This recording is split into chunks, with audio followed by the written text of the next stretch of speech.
बिस्मिल्लाहिर्रहमानिर्रहीम अस्सलामु अलैकुम या अली हक हैदर आल फ्रेंड आल ਵੀਵਰਸ ਆਲ ਸਬਸਕ੍ਰਾਈਬਰਸ। उम्मीद करना वा कि तुसी सारे भरा ठीक हो ते मैं आया जी अपने डेरे ते इत्थे वेख्या जनाब ओही पुराना माहौल ओही पुराने कल्चर की एक चीज़ वेखी जिहड़ी मैं 2002 दे विच वेखी सी जदों मैं बिल्कुल छोटा जिहा बच्चा हुंदा हाँ जी। ते उस तो बाद मैं इन्हां नज़रां नाल नहीं किधरे वेख्या कि कुहाड़े नाल बालन डालदे हाँ जी। ते मैं डेरे आया वेख्या जनाब दो जवान जिहड़े ने वो बालन डाल रहे ने ते काफ़ी वड्डियां वड्डियां लकड़ां ने जी, काफ़ी वड्डियां। ते मैं सोचिया कि जेड़े अजकल दे जवान होए ने बच्चे जिन्हां दी उम्र है तकरीबन जी 12 13 14 साल उन्हें यह माहौल नहीं वेख्या होए दा। मजीद चलो यूट्यूब ते काफ़ी ज़्यादा वीडियो ने ते मैं सोचा कि मैं छोटी जी वीडियो बना के ते तुहानूं विखावां कि पहले जमाने च किंज बालन डालदे सन, हुण ते आरे ते मशीनां वगैरह लग गईयां ने। मैं वेखो जनाब दूसरे मोछे नूं शुरू हो गए ने।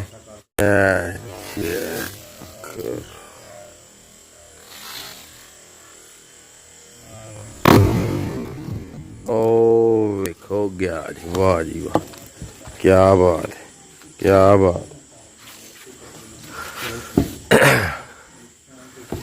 मैनूं उम्मीद ही कि इक्को सट च ही जाएगा, नहीं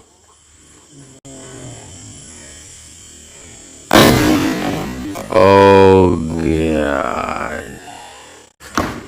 वो जवान ने जिहड़ा लोहा भी दोहरा कर हटदे ने जी।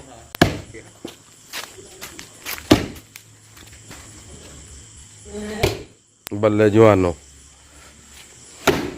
यह सारा जनाब बालन ना 2 घंटिया दे विच दलिया जी।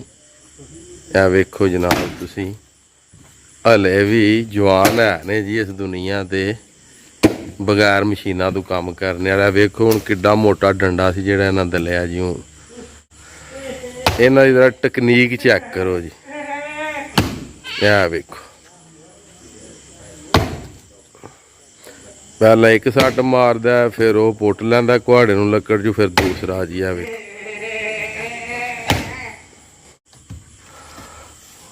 हो गया। ये देगां वास्ते तैयार हो रहा जी।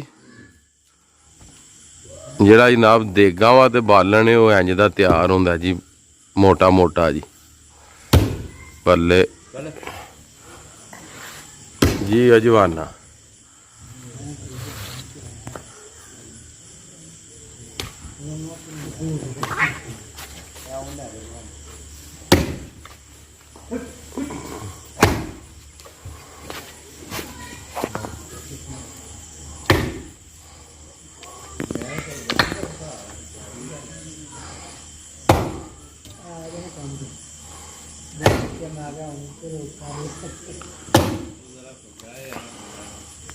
उम्मीद है जनाब वीडियो तो बड़िया बड़िया बनाइया होण दियां, मगर यह जी वीडियो है ना जी 2022 6वां महीना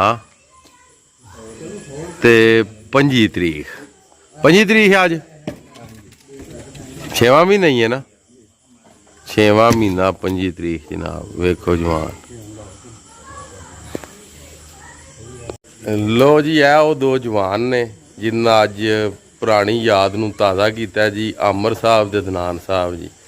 ते ऐ तुसीं चेक कर सकदे हो बालन दा ढेर इधर भी ते इधर भी।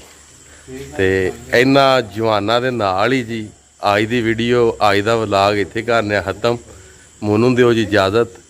अल्लाह ताला तुहानूं तुहाडी फैमिली नूं दुनिया और आखरत दीयां तमाम खुशियां नसीब फरमाए। मैं तुहाडा दोस्त भरा सैयद असमीन आबद। ते नैक्सट वीडियो आने तक ज़्यादा ज़्यादा अपना ख्याल रखियो ते सानूं दुआवां जी याद रखियो। ते इंशाअल्लाह मिलने आ जी किसी नैक्सट वीडियो।